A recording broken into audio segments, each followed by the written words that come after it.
Texas shooter is in custody tonight, but the incident serves to illustrate why the president felt compelled to act today. In delivering his comments today, Biden said that online sales and do-it-yourself kits have changed the gun buying landscape, and it's time for the nation to adjust to the times. Our flag was still flying at half-staff for the victims of the horrific murder of 8 primarily Asian American people in Georgia, when 10 more lives were taken in a mass murder in Colorado. You probably didn't hear it, but between those two incidents, less than 1 week apart, there were more than 850 additional shootings. This is an epidemic, for God's sake, and it has to stop. There was no talk today about weapon bans. Rather, the president's executive actions were mostly geared towards regulating the methods people use to obtain firearms. In fact, out of 6 executive orders, there are really only 2 that create restrictions for firearms, one of them in direct response to the Boulder shooting that killed 10 people. KRDO News Channel 13's Chase Golightly joins us live to further break down the executive actions and how they could impact gun owners. Chase. Heather Bart, one of those executive orders from the president that was announced today deals with gun kits that you can purchase online. And they're really not that hard to find after a quick Google search. But the issue the president and Democrats have is that you don't need to go through a background check in order to purchase one of these.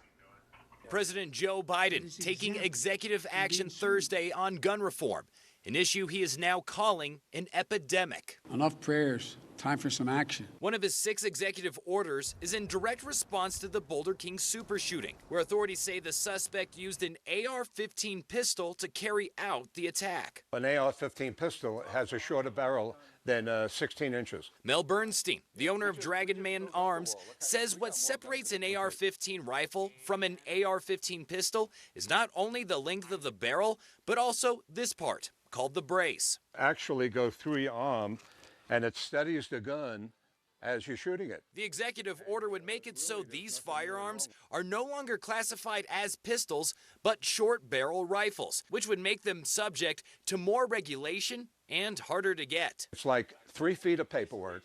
It takes 9 months to get approved.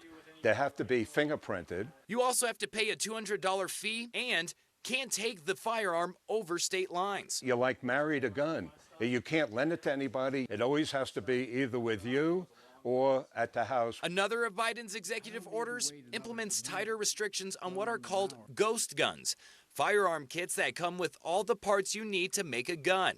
They can be purchased online without a background check and don't have serial numbers to trace the gun. They're as easy to buy and even easier to assemble than Legos. Bernstein disputes that, saying they aren't as easy to put together as people might think. You still have to do the milling in here. You have to drill the holes. The average person definitely can't do that. Saying you would need special machinery to make the gun operate. And one little mistake could lead to it not working at all. Another executive order also has ties to Colorado. President Biden ordering the Justice Department to create a red flag legislation model that other states can implement. Of course, a form of that law has already been passed here in Colorado. Reporting live in our newsroom, Chase Golightly, KRDO News Channel 13.